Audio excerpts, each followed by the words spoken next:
Bismillahirrahmanirrahim. Assalamualaikum warahmatullahi wabarakatuh. Waalaikumsalam warahmatullahi wabarakatuh. Amin. Jadi tuyul ini sejenis jin. Oh iya. Jadi jin ini ya macam-macam. Ada jin yang fungsinya untuk nyantet orang. Ada jin fungsinya untuk kebal. Jadi orang yang kebal bacok itu ada jin. Ya. Ada jin yang fungsinya untuk melet. Jadi kalau kamu deketin cewek gampang tertarik, itu berarti kamu punya pelet. Punya jin berarti. Punya jin pelet. Jadi jin itu fungsinya macam-macam. Ya. Ada jin yang fungsinya untuk nyelesain sihir, ya ada, tapi ya tergantung kekuatan mereka masing-masing. Nah, tuyul ini fungsinya insya Allah ya, saya nggak pernah punya, tapi saya sering mendengar. Jadi tuyul ini fungsinya ngambilin uang sebenarnya. Fungsi utamanya itu hanya uang. Ngambilin uang orang lain. Uang orang lain. Uang atau kertas, uang orang tua. ada juga tuh. Itu namanya tiyil, bukan tuyul ya. Jadi dia memang disuruh untuk ngambil uang, dan itu memang ada akadnya, ibarat kalau di orang Islam itu ada. Jual belinya ada. Ada jual belinya. Antara ya antara orang, umpamanya kamu yang pengen punya tuyul sama dukun tuyulnya itu ada jual belinya. Gitu. Nah, jangan bertanya lu berarti dukun tuyul itu kaya, enggak boleh. Dukun tuyul itu malah nggak boleh memakai tuyulnya. Oh begitu, Ustaz. Begitulah. Perjanjiannya gitu. Iya, nggak tahu gimana. Pokoknya begitu. Jadi kalau kamu datang, Mbak Dukun, saya pengen kaya, kamu minta yang gimana nih, uang biru apa uang merah apa uang hijau? Maksudnya gimana tuh, Pak? Uang biru merah ini 100 ribuan gitu? Iya. Oh gitu. Ya, itu. Ya, tuyul itu dipakai oleh orang-orang kelas bawah. Oh iyalah, kalau kelas atas sudah banyak uang ya dia. Bahkan dia sendiri tuyul, jangan udah banyak uang. Masalahnya piranti makanannya nggak terlalu banyak kalau tuyul itu. Oh, maksudnya memelihara tuyul ini nggak terlalu ribet gitu? Ya. Nah itu uangnya ngambilin ya satu lembar gitu. Tiap hari. Walau alam ya. Kalau dia tuyulnya nggak meriang ya. Dia kan gambarannya kan nggak pakai baju. Makanya kalau musim hujan nggak ada. Jadi kalau itu intinya dia ngambil per lembar. Berarti uang kertas ya Pak Ustadz? Ya kayaknya kertas, ya kalau mau koin ya koin, tapi kebanyakan uang kertas lah ya, uang kertas yang diambil. Nah itu yang memang uang-uang yang diambil oleh tuyul itu adalah uang yang masih di tangan orang yang mempunyai uang. Gimana itu Pak Ustadz? Ya kayak kamu jualan apa, uangnya masih di kamu, masih di rumah. Itu yang masih gampang diambil sama tuyul. Kenapa dia nggak ngambil di bank? Kan banyak itu duit Pak Ustadz. Jadi selama ini para jin itu kayaknya itu sudah mempunyai ikrar. Ikrar ya. Iya betul. Kayaknya. Jadi kalau mamanya saya titipin uang saya, atau kamu nih, kamu jualan, kemudian titip ke saya nih, Ustadz saya titip 1 juta. Nah, pada saat kamu jualan ambil 1 juta, kemudian titipin saya. Nah, ini uang ini nggak bisa diambil. Oh, gampang siasatnya Pak. Tuyulnya penuh pengertian. Titip ke istri. Saya titip nih uang. Kalau titip ke istri gimana itu? Itu masih bisa keambil. Masih bisa. Pokoknya kalau linknya itu masih sedarah, itu masih bisa diambil. Malahan cepet-cepetan sama tuyulnya tuh. Jadi kalau dititipin ke orang lain, nah itu jin itu nggak berani ngambil. Wih, gimana ininya Pak Ustadz? Filosofinya gimana? Saya nggak tahu filosofi, emang begitu. Manusia juga kira-kira kalau dititipin kan nggak boleh dipakai gitu Pak Ustadz? Memang. Jadi jin sendiri itu sudah punya catatannya seperti itu. Jadi kalau udah dititipin ke orang lain, dia udah nggak bisa ngambil. Seperti itu. Makanya kalau di bank kenapa apa nggak pernah hilang? Ya karena sudah itu uang sudah dititipin di bank. Jadi jin nggak akan bisa ngambil. Nggak usah dikasih pagar ini itu, enggak. Itu jin nggak mau ngambil, jin. Insya Allah nggak mau ngambil. Rumah kita jin bank. Bang J. Jadi seperti itu. Gitu. Jadi itu kalau yang namanya bank, insya Allah aman. Ustadz, saya bukan mau berminat ataupun apa ya. Kalau yang dukun yang memiliki tuyul ini dengan orang yang ingin memakai jasa tuyul ini, itu ada waktunya nggak Ustaz? Berapa tahun? Expirednya itu. Atau diperbaharui lagi? Dan cara pemeliharaannya seperti apa sih biasanya Ustaz? Saya tahu nih. Yang saya sering dengar dari orang-orang nih ya. Jadi bisa aja pemeliharaannya itu macam-macam. Jadi ada kesenangannya tuyul dikasih. Apa tuh biasanya? Apa bisa aja kaca atau kepiting. Itu rata-rata tuyul atau tertentu? Rata-rata aja. Rata-rata aja. Nah, Kaca. iya kaca atau kepiting seperti itu. Itu buat mainan lah istilahnya. Nah kemudian ada yang lebih agak berat dikit tuyul yang agak lebih banyak ambil uangnya. Nah, itu biasanya kan suami istri yang pingin kaya itu ya. Iya. Nah itu istrinya harus mau si tuyul. Oh. Gitu. Ini saya dengar ya. Saya dengar loh ya. Tuyul itu Walaupun istrinya ini usianya udah lanjut. ya saya nggak pernah tahu ya. Ini yang umumnya begitu. Kali kalau maunya usia lanjut ke dukunnya begitu kali ditolak kali. Ya. Persyaratan tidak memenuhi kali ya. Jadi seperti itu. Tapi intinya walau alam nggak ngerti ya karena itu kan keilmuan dari Allah yang menciptakan aja. Nah kalau uang itu hilangnya kepoan, nah ini bukan tuyul sudah. Oh, perampok itu. Oh, macam-macam intinya. Jadi macam-macam. Jadi bisa aja itu istilahnya kalau di Jawa itu namanya buta ijo. Oh. Buta ijo. Masih jin juga. Masih jin. Ini masih jin yang memang hobinya ngambilin uang tapi kepoan. Berarti sewa sama dukunnya mahal. Agak lebih ngeri memang. Nah itu kalau itu macam-macam sebenarnya. Jadi pesugihan itu kan pesugihan hampir sama seperti tuyul, yaitu kan pesugihan. Nah, ini pesugihan itu ada tumbalnya. Nah, pemeliharanya bukan lagi seperti tuyul ya? Bukan, lebih ngeri istilahnya. Jadi tumbal itu bisa anak, bisa istri, momennya kalau orang lain bisa sekarang zaman sekarang. Iya. Jadi kalau orang lain itu yang setahu saya ini tumbal ini ada dua macam. Menurut saya nih, karena selama ini kan ada orang yang kena tumbal. Tumbal yang dimasukkan ke dalam tubuh manusia ini biasanya tumbal untuk berdagang. Biar laris gitu Pak Ustadz ya? Biar laris dagangannya, biar ini, biar itu, biar ini, seperti itu. Nah, caranya hampir sama seperti tuyul. Ada waktu berhenti istilahnya, ada waktu apa namanya? Expirednya lah istilahnya. Nah, punya batas. Ada batas periode. Sama berdagang juga sama ada batas periode. Nanti momennya biasanya yang diserang itu kan perempuan ya rata-rata ya, laki jarang lah, sangat jarang. Diserang maksudnya dia apa? Yang dijadiin tumbal itu perempuan. Ya. Apa gitu Pak Ustadz? Karena lemah, kalau gitu. Yang perempuan itu bukan masalah lemahnya, karena si yang komando intinya itu malah yang di perempuan itu. Komando intinya itu di perempuan. Dia istilahnya kalau di dunia mereka itu minum darahnya si perempuan itu. Makanya ada yang sakit di perut bagian kiri, lambung. Kemudian di perut bagian kanan agak bawah, itu udah ciri tumbal. Kemudian dari geledek-geledek gerak-gerak, itu tumbal. Biasanya yang kena itu ibu-ibu yang jualan, punya toko seperti itu tumbal. Nah, itu orang yang kena tumbal macam-macam caranya. Yang paling sering adalah lewat makanan, ngasih roti. Ada orang tiba-tiba baik hati aja, yang biasanya pelit ngasih gitu. Itu membedakannya gimana? Itu kan susah juga. Ya kan kayak itu kan susah ya Ci ya. Sebentar Pak Ustadz, makanan itu ada jenis makanan tertentu nggak untuk tumbal itu Pak Ustadz? Saya tidak tahu persis tapi lewat makanan, entah itu dimantrai, entah itu pakai cairan, entah itu pakai garam, walau saya nggak tahu. Memang sudah ditujukan untuk si itu gitu aja. Jadi itu yang untuk dagang. Tapi kalau tumbal yang sendiri yang untuk ngambil uang beda lagi.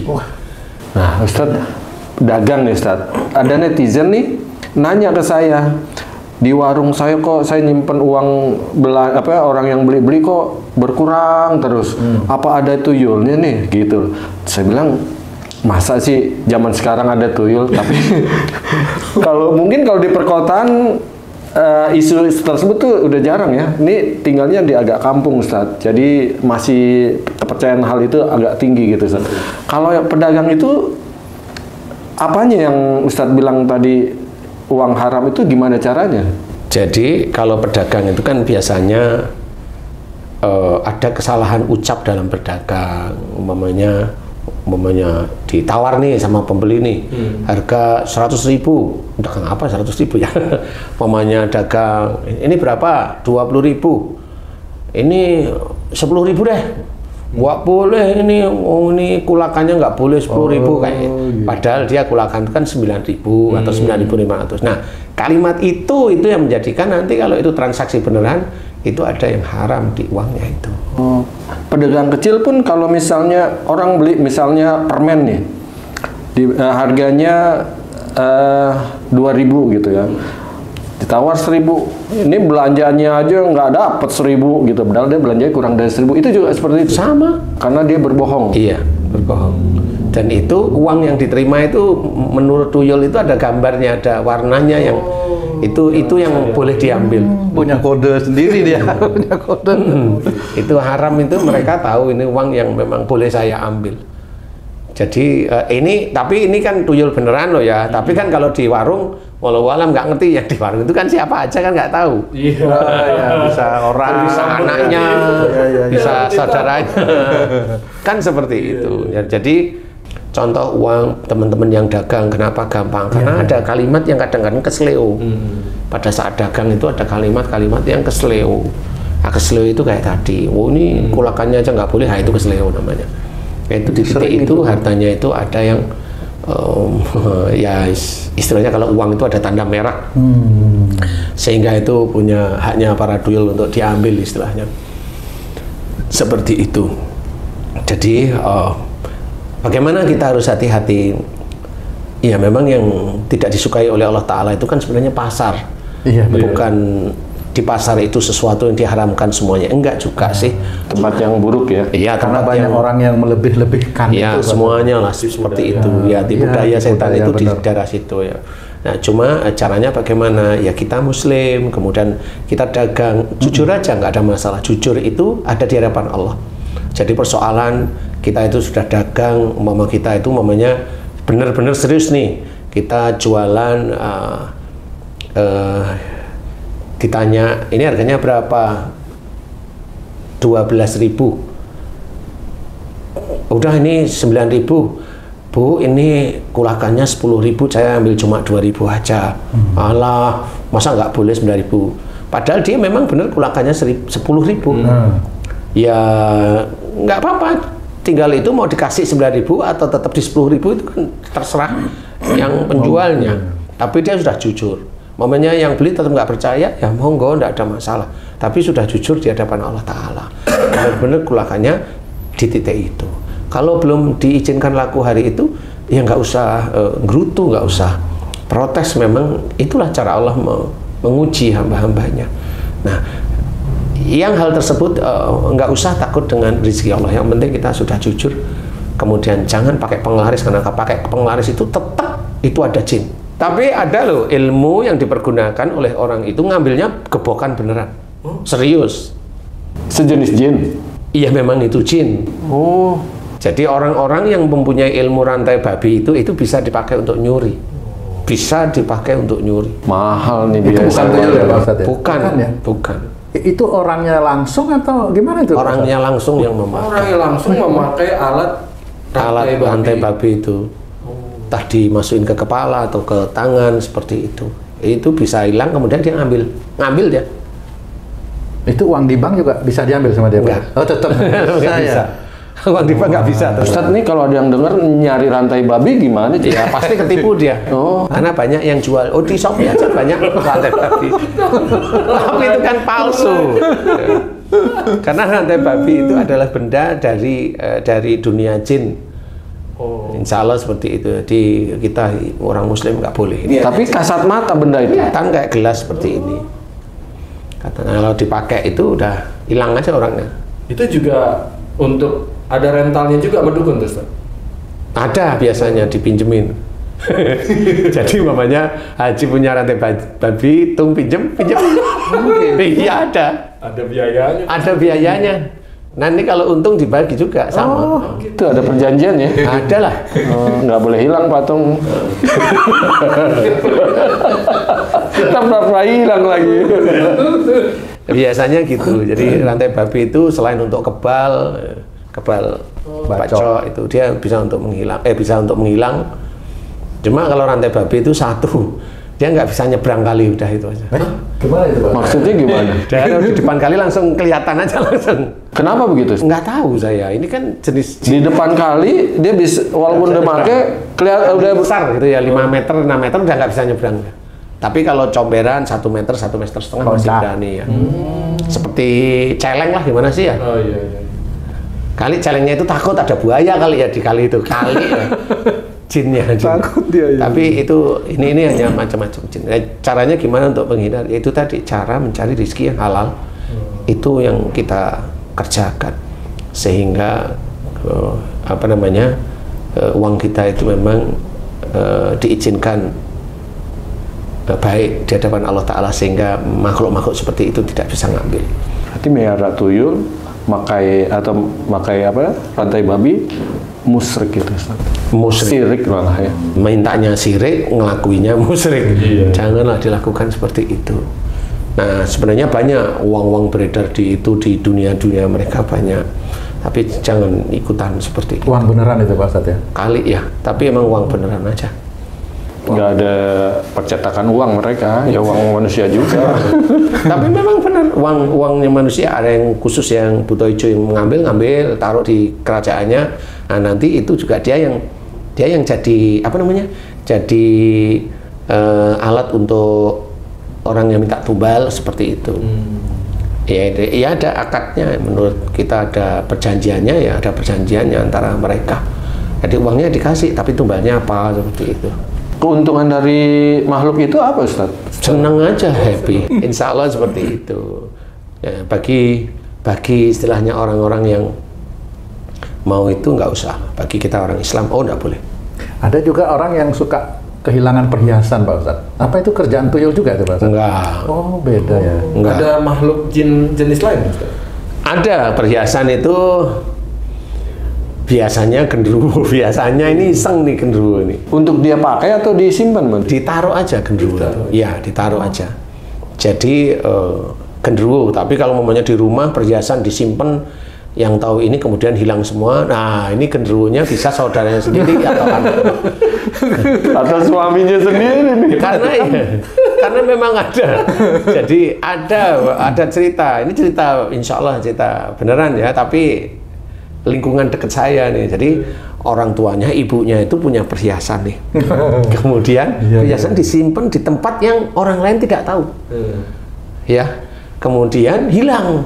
Pada waktu itu hilangnya itu ada yang kos, tapi nggak ngekos.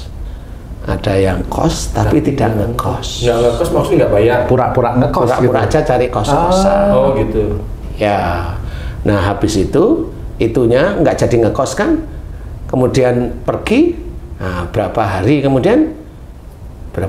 dia nyari-nyari, belum perhiasannya nggak ada. Wah. Nah, ini nggak tahunya berapa tahun kemudian perhiasan itu dia lihat mata sendiri sama si ibu itu. Ada di mana? Di tangan anak perempuannya. Wah, Di tangan anak perempuannya. Iya. Hubungannya sama yang nyari kos tadi? Nah, akhirnya kan bisa dipikirin. Ditanya beneran, emang anakmu itu tahu tempatnya? Tahu. Tahu kuncinya? Tahu.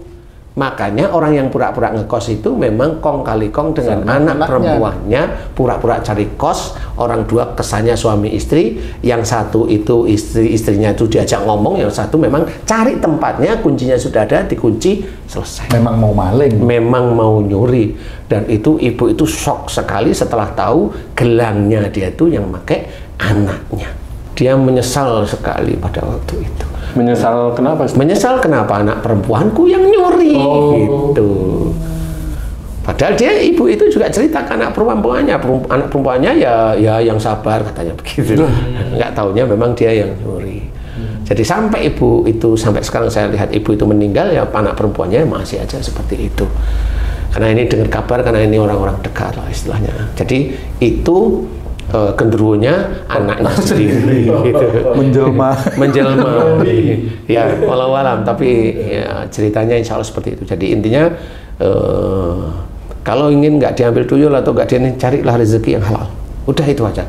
Nah, itulah yang harus kita pahami, harus belajar. benar-benar belajar, sehingga mudah-mudahan ini menjadi gambaran bahwa kita tidak terlena, tidak terprovokasi untuk kaya melalui tuyul, melalui tumbal, melalui nggak ada tuyul, nggak ada tumbal, ke proyek, ke pengadaan dana, kan gitu kan biasanya. Tidak semua sih saya tahu, tidak semua, tapi begitu-begitulah ya. Nah, jadi kita harus belajar, jangan sampai kita manusia ini, manusia Islam, jangan sampai menjadi tuyul. Kita, loh ya itu tuh, itu orang-orang yang ngambil barang orang lain, barang negara, pajak dari yang bayar-bayar pajak itu pernah berpikir nggak bahwa dia itu ngerenung, yang saya ambil ini kan orang-orang pajak orang-orang yang saya ambil. Kan coba, tapi dia kenapa dia nggak bisa mikir seperti itu? Dia nggak dapat hidayah dari Allah Ta'ala. Pajak itu Pak Ustadz ya?